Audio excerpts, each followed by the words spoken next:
Doctor Babasaheb Ambedkar यांच्या स्पर्शाने उपेक्षितांच्या आयुष्याचे सोने झाले. त्यांचा स्पर्श ही अत्यंत दूरगामी बाब आहे, परंतु त्यांनी केलेल्या माणूस होण्याच्या कृती, त्यांनी पेरलेले प्रचंड परिवर्तनीय विचार आणि त्यांचे साधे शब्दही माणसाच्या आयुष्याचे चरित्र बनविणारे ठरले. डॉक्टर बाबासाहेब आंबेडकर या महामानवाच्या जयंतीनिमित्त त्रिवार अभिवादन, त्रिवार अभिवादन, त्रिवार अभिवादन. डॉक्टर बाबासाहेब यांच्या साध्या शब्दांनी इथल्या व्यवस्थेनं नाकारलेल्या माणसांचे स्फुल्लिंग पेटले. डॉक्टर बाबासाहेबांच्या विचाराला प्रमाण मानून जीवघेणा संघर्ष करीत अन्यायाविरुद्ध प्राणपणाने लढत आणि अन्यायकारी परंपराचा बिमोड करीत ही माणसं आपलं अस्तित्व शोधत राहिली होती. एक कवी म्हणतो, ना ढाल घेतली ना तलवार घेतली, भीमाने हाती लेखणी वारंवार घेतली. हाच वारसा जपत लोकशाहीर डॉक्टर अण्णाभाऊ साठे यांनी हाती लेखणी घेतली. अन्यायाविरुद्ध लढल्याशिवाय व आम्हाला अस्पृश्य ठरविणाऱ्या प्रथा परंपरा यांचा प्राणांतिक विरोध केल्याशिवाय परिवर्तन होऊन आपणास माणूस म्हणून जगता येणार नाही, यावर त्यांचा ठाम विश्वास होता. डॉक्टर अण्णाभाऊ साठे हे डॉक्टर बाबासाहेब आंबेडकरांचे निस्सीम अनुयायी, गाढे अभ्यासक व मोठे विद्वान लेखक होते. त्यांनी आपल्या वळण, तड्यातील हाडे, उपकाराची फेड, सापळा, विष्णुपंत कुलकर्णी, सोन्याचा मणी, बुद्धाची शपथ या व अशा बऱ्याच कथांच्या पानापानातून नव्हे तर शब्दाशब्दातून महाकरुणी गौतम बुद्ध व भारतरत्न डॉक्टर बाबासाहेब आंबेडकरांच्या विचारांची चौफेर पेरणी केली आहे. प्रस्तुत कथेत हरिबा महाराचा व त्यांच्या तमाम साथीदारांचा घाण काम करणार नाही हा वज्रलेपी निर्धार आणि गावकऱ्यासोबत झालेल्या संवादातील युक्तिवाद हा वैचारिकदृष्ट्या अत्यंत उच्च पातळीवरचा आहे. ज्या वस्तूंच्या आधारे आपण हे घाण काम करीत होतो ती कावडणे आणि आरुसं जाळणं म्हणजे हरिबा महाराच्या हातून डॉक्टर अण्णाभाऊ साठे यांनी पुन्हा एकदा मनुस्मृतीचे दहन केले आहे असे मला वाटते. प्रस्तुत कथेत हरिबा महार तालुक्याला जाऊन पळसाच्या माळाचा लिलाव घेणे म्हणजे आर्थिक सोबतता मिळविल्याशिवाय आपल्याला समाज रचनेचं स्थान मिळणार नाही, हा विचार डॉक्टर अण्णाभाऊ साठे हे प्रकर्षाने मांडतात. ऐकूयात लोकशाहीर डॉक्टर अण्णाभाऊ साठे यांची सामाजिक व्यवस्थेची चिरफाड करणारी एक वैचारिक कथा, सापळा. सापळा. रसिक श्रोते हो, तत्पूर्वी एक नम्र विनंती. अशाच प्रकारच्या सामाजिक विषयावरच्या नवनवीन कथा ज्या अण्णाभाऊ साठेंनी प्राणपणाने लिहिलेल्या आहेत त्या ऐकण्यासाठी माझे चॅनल सबस्क्राईब करा, लाईक करा व शेअर करा.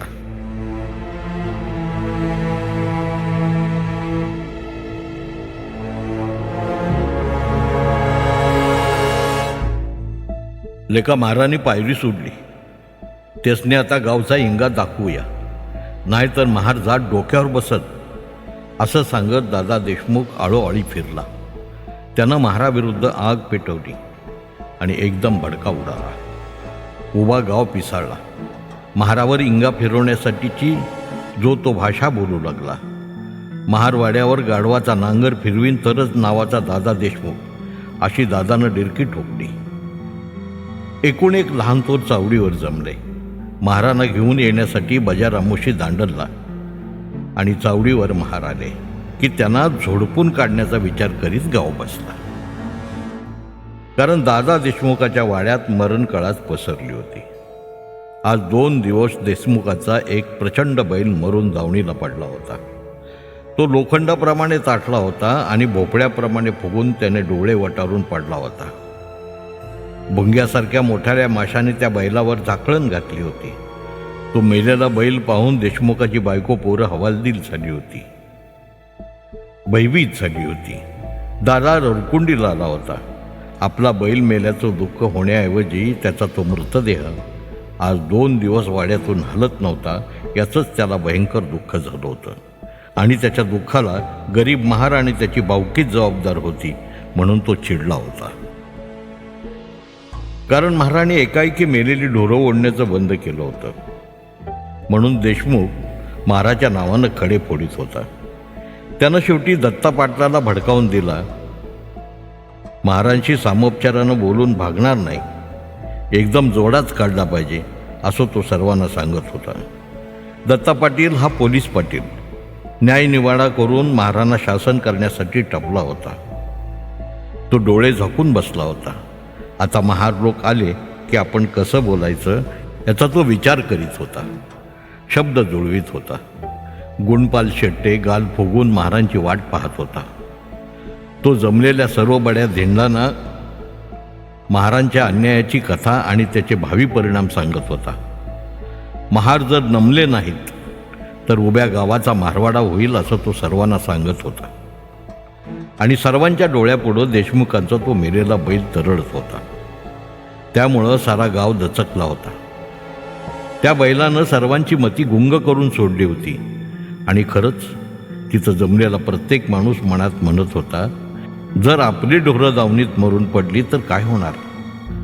नुकसान होईल ही गोष्ट ते आपोआप विसरून जात. ती जर महाराणी ओढली नाहीत तर स्वतःला ओढावी लागतील याचीच भीती त्यांना पडली होती. आणि म्हणूनच सारी डोकी गरम झाली होती, एकिरीवर आली होती.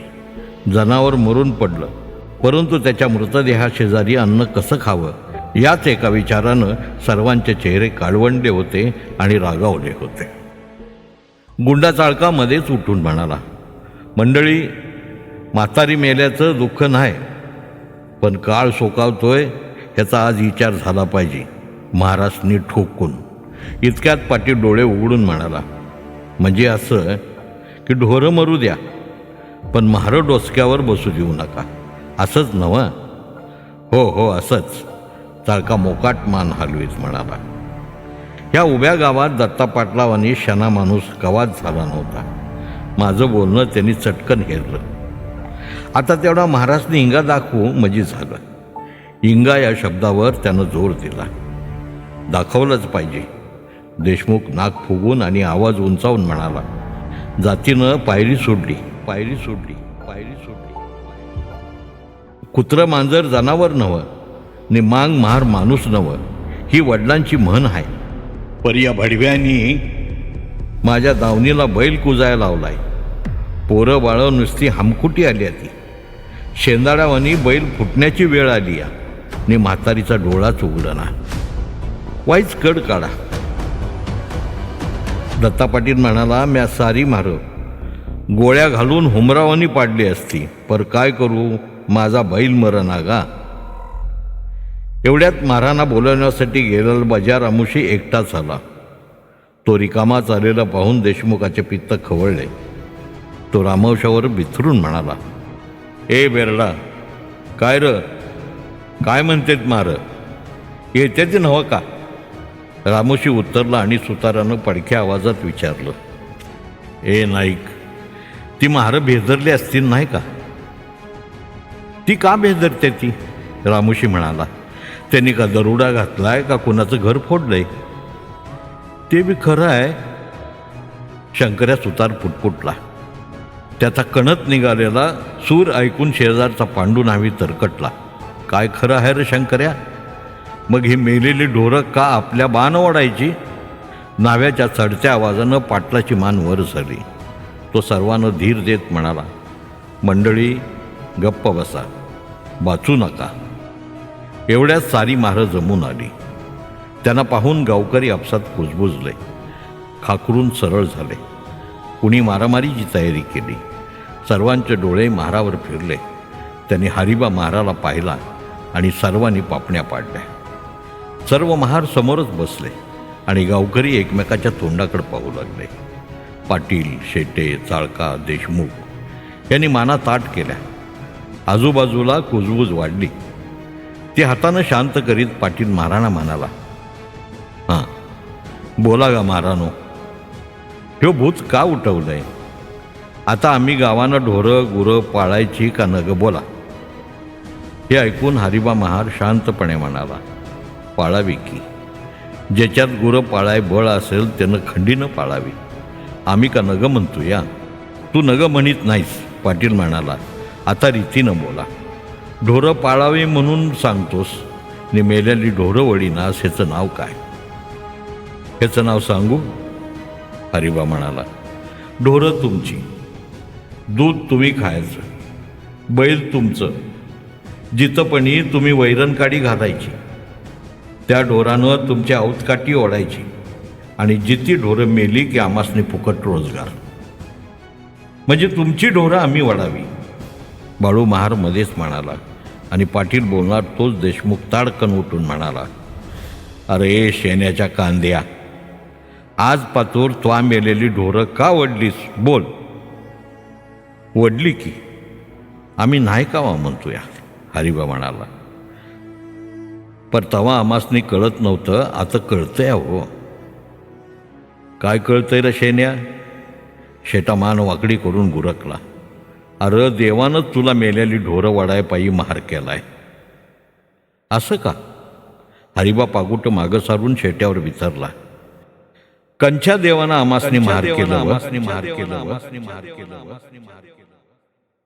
मग जावा आणि त्या देवालाच म्हणावा, चल वडची ढोरं, चल वडची ढोरं, जा आता. व ऐका र गावकऱ्यानो, देशमुख किंचाळत म्हणाला. ऐका ह्यो महार कसा आडवा तांडायला लागलाय बघा. हर्या आडवा बोलू न ग, मी सरळच बोलतो या, हरिबा म्हणाला आणि पाटील उरकला. मग देशमुखानं काय करावं बोल. मी काय सांगू? हरिबा महार म्हणाला. देशमुखानं पाहिजे तर त्याचं. अरे काय करावं? पाटील मध्येच खेकसला. काय करावं का लोणचं घालावं सांग की. पाहिजे तर जाऊनीच पुरावा, हरिबा म्हणाला. जिता होता तवर वैरण घातली, शान काढलं ने आता पुरायला भ्या वाटतंय, पुरा की म्हणावं. सर्व मंडळी एकदम बोलू लागली.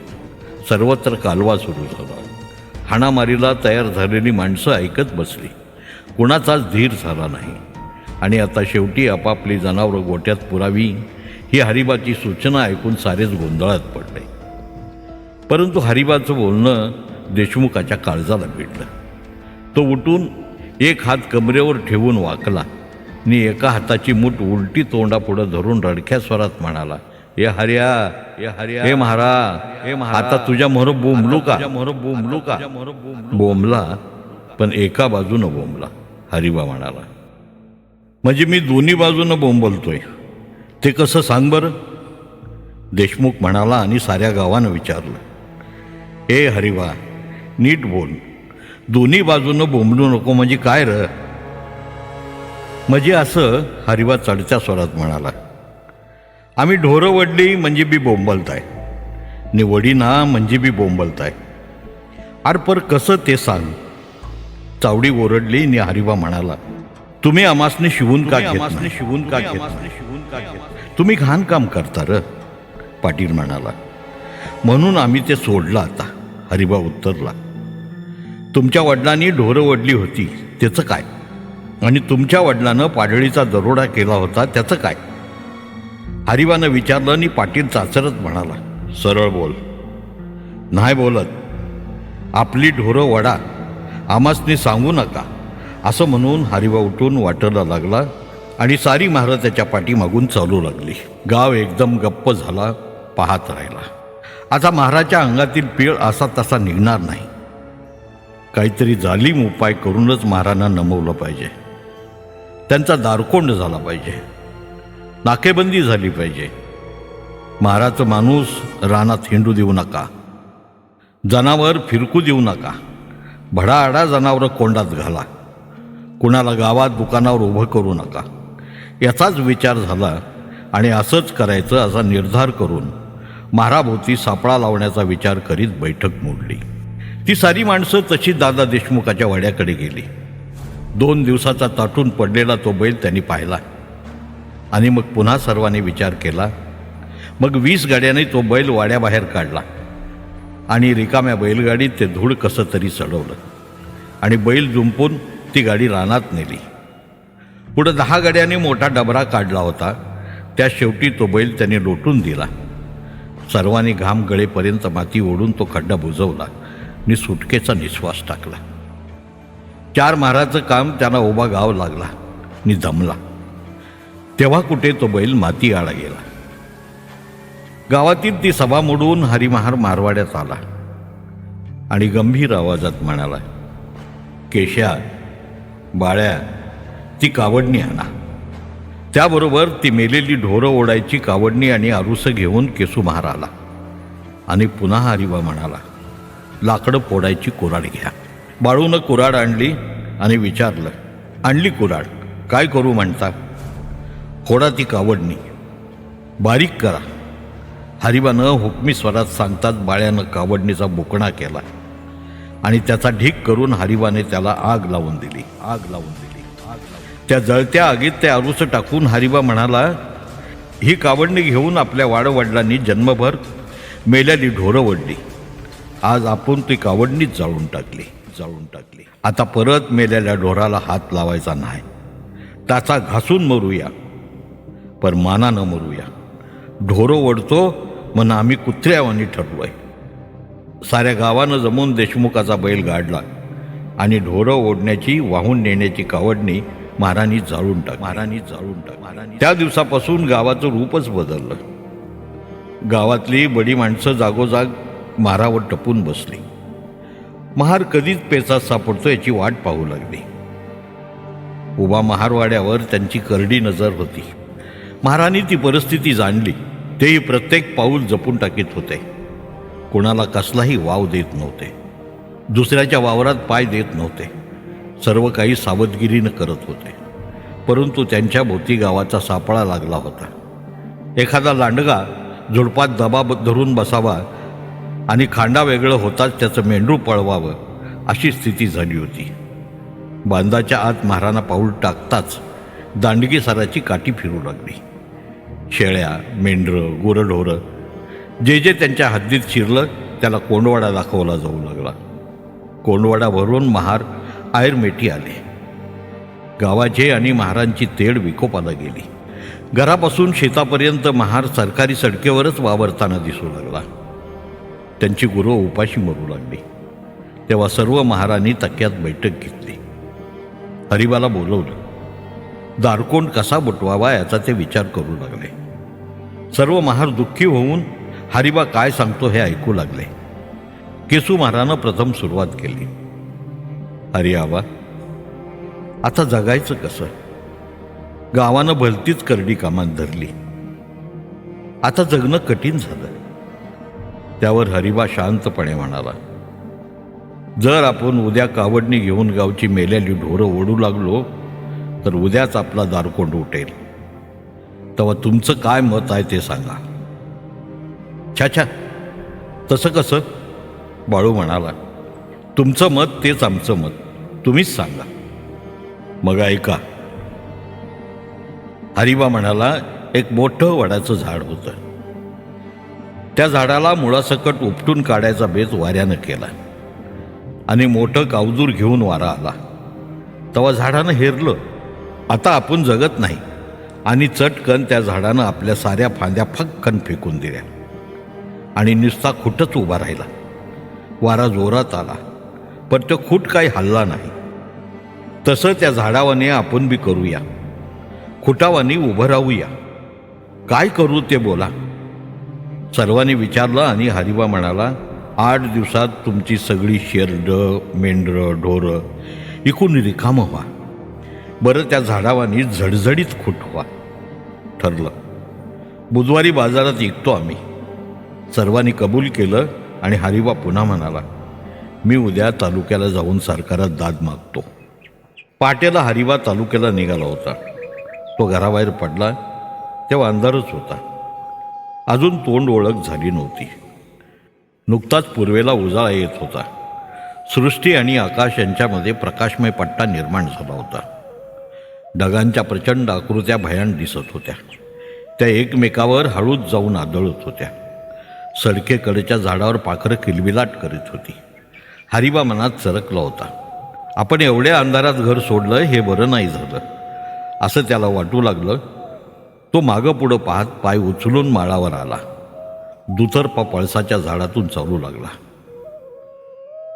पळसाच्या झाडांनी त्या माळावर गर्दी केली होती. जागोजाग पळसाची झाडं उभी होती. पारगावचा तो माळ पळसानं प्रसिद्ध होता. तो सरकारी माळ होता. पत्रावळ्या द्रोण यासाठी गुरव त्या माळाचा लिलाव घेत होते. कैक गुरव त्या माळावर सावकार झाले होते. त्या माळावर कैक खून होत असत. कित्येक चोर दबा धरून बसत नि वाटसुरूंना लुटीत. कोणीही त्याची दाद घेत नव्हते. दर 5 वर्षांनी त्या माळाचा लिलाव होत होता. खुनी माळ, पळसाचा माळ म्हणून त्याला लोक ओळखत होते. गावची गुरं तिथंच सरत असत. हरिबा त्या माळाला आला आणि एकदम भ्याला. जवळच 2 गडी दिसले. ते काहीतरी बोलत हरिबाच्या पुढे निघाले होते. त्यांना पाहून हरिबानं पाय गाळले आणि त्याच वेळी त्या दोघांनी हरिबाला पाहिलं आणि हाक मारली. कोण येतंय ते? मी हाय हरिमहार. कोण आहे ते? आम्ही हाय. ये की, नारू गुरव आहे मी. नारू गुरवाचा आवाज ऐकून हरिबाला धीर आला. तो भरकन जाऊन त्याच्यात मिसळून चालू लागला. नारू आणि शंकर हे दोघे तालुक्याला निघाले होते. आजच तालुक्याला पारगावच्या पळसाच्या माळाचा सरकारी लिलाव होणार होता. त्यासाठी हे 2 गुरव रकमा घेऊन निघाले होते. दोघांचे तिघे होताच त्यांनाही बरं वाटलं. दुसऱ्याच्या भीतीमुळं गावचं नि म्हाराचं भांडण विसरून ते वाट चालू लागले. परंतु एवढ्या सकाळी हरिबा निघालेला पाहून त्यांना किंचित शंका आली.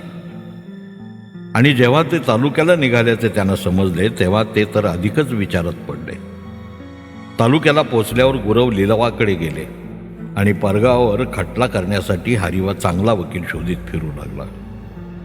आपली बाजू नीट मांडणारा, आपल्या पोराबाळांचा दारकोंड उठवणारा असा शहाणा वकील त्याला हवा होता. तो जागोजाग चौकशी करीत मामलेदार कचेरीपुढे येऊन दाखल झाला. त्यावेळी पारगावच्या त्या पळसाच्या माळाचा लिलाव नुकताच उभा राहिला होता. गावोगावचे फक्त गुरव आले होते. कमरेच्या रकमा सैल करून सवाल चढवण्यासाठी ते तयारी करीत होते. कोण किती चढणार याचा अंदाज घेत होते आणि सरकारी कारकून जाहीर झालेला आकडा पुन्हा पुन्हा घोकत होता. 105 रुपयापर्यंत एक गुरव चढला होता. बाकीचे एकमेकाकडे तिरप्या नजरेनं पाहत होते, धीर धरत होते. हरिबा गर्दीत येऊन ऐकत होता. आपण जर माळाचा लिलाव घेतला तर काय होईल असा विचार त्याच्या डोकीत आला आणि सरकारी कारकून दमून म्हणाला, 105 रुपये एक वार, 210 रुपये, 210 रुपये, 210 रुपये. एकदम आवाज आला आणि सर्व गुरव गरकन फिरले. कित्येक डोळे हरिबावर भिरभिरले. हरिबानं दुप्पट आकडा चढवल्याचं सर्वांना आश्चर्य वाटलं. पारगावचे गुरव त्याच्याकडे पाहतच राहिले. शेजारच्या गावचा एक श्रीमंत गुरव पुढं आला. त्यानं टवकारून आवाज काढला, 300 रुपये. आणि हरिबा ओरडला, 500 रुपये, 500 रुपये. हरिबाच्या त्या आवाजानं सर्वांची ईर्ष्या निधूम एकदम गारटली. हरिबाच्या नावाचा लिलाव जाहीर झाला आणि लगेच हरिमहारानं कमऱ्याचे 500 रुपये काढून भरले. तो दिवस महाराणा भाग्याचा ठरला. त्यांनी आपली गुरं ढोरं विकण्याचा बेत रद्द केला. सारी पोरं बाळं आपली शेरडं मेंढरं पळसाच्या माळाला चालू लागली. महाराणा पाय ठेवाय भरपूर जागा मिळाली. पळसाला पानं 3 असं उपासनं म्हटलं जातं. परंतु त्याच काळात पळसानं महारांचं जीवन सुखी नि निर्भय केलं. एवढंच नव्हे तर परिस्थितीचे चक्र महाराच्या दिशेनं अतिवेगात फिरवली. महारांची चढाई सुरू झाली. पळसाचा माळ म्हणजे पारगावच्या पायाखालची भक्कम जमीन होती. आजपर्यंत गावची गुरंढोरं त्या माळावर जात होती. लिलाव घेणारे गुरव फक्त पळसाच्या पानापुरते पाहत. जमिनीवरचं करडं गवत त्यांना नको होतं. ते गावच्या गुरांना आडकाठी करीत नसत, खुशाल चरू देत. गावची गुरं जगवत. परंतु हरिबानं लिलाव घेऊन डाव उलटवला. माळावर चरायची सवय झालेली गावची जनावरं कुठंच ठरत नव्हती. दाव्याचं पेंट पडलं की त्या माळाला चरू लागत आणि हरिबा एकूण एक जनावर हाकून कोंडात भरू लागला. महारांचा कोंड वसूल करणारा दत्ता पाटील गावावरचा कोंड वसूल करू लागला. 2 वर्षात गाव काच बावरला. आणि जेरीला आला. एकदा दिवस बराच वर आला होता. पळसाच्या माळाला महारांची गुरं चरत होती. हरिमहार हातात काठी घेऊन एका पळसाच्या झुडपात बसून होता. तेवढ्यात दत्ता पाटलाची 12 जनावरं मुरकुंडीनं आली आणि पळसाच्या माळावर चरू लागली. पाटलाचा गडी गुरापासून बराच दूर राहिला होता. ती गुरं पाहून हरिबाला आनंद झाला. त्या गुरांची आणि त्या दिवसाची तो आज कैक दिवस वाट पाहत होता. ती गुरं हाकीत हरिबा चावडीवर गेला आणि पाटलाला म्हणाला, पाटील, कोंडाची किल्ली द्या. का? कशाला पाहिजे? पाटील घाबरून म्हणाला, तुमची गुरं कोंडात घालाय. हरिबा म्हणाला आणि पाटील चमकला. त्यानं जोत्यावर येऊन गुरं मोजली. त्याचा चेहरा खरकन उतरला. पेठेतील लोक जमले. कोंड भरून जमलेले गावकरी आले. गोरगरिबांनी चावडीपुढं गर्दी केली. त्या गर्दीत हरिमहारे एकटाच उभा होता. तोच पाटील म्हणाला, काय करतोस हे हरिबा? तुम्ही केलं तेच करतोय आम्ही. हरिबा म्हणाला, गाव धुवून निघाला. ह्या वादात सरकारी खजिना फुगला. हे तुला पटतंय का? पाटलानं शांतपणे विचारलं आणि हरिबा म्हणाला, भांडी विकून महाराणी कोंड भरलाय पाटील. हो हो, खरं आहे ते, पाटील म्हणाला. पण गावाशिवाय महारवाड्याला शोभा नाही, नि महारवाड्याशिवाय गावाला कळा नाही. ही पांढर साऱ्याचीच आहे. साऱ्यानी एका आईच्या लेकरावानी राहावं. तसं कसं? हरिबा दुःखी आवाजात म्हणाला, जर तसं असतं तर गावानं आमच्या भोवती हे सापळा लावलाच नसता. आता तो सापळा आम्ही काढून टाकतो. पाटील म्हणाला, हातनं मोहरं आपण सरळ वागूया. सरळ कसं? मध्येच हरिबानं विचारलं आणि पाटील म्हणाला, अरे बाबा, माणसावानी. हे ऐकून हरिबानं निश्वास टाकला. तो निश्वास हरिबानं कितीतरी दिवस काळजात दाबून धरला होता.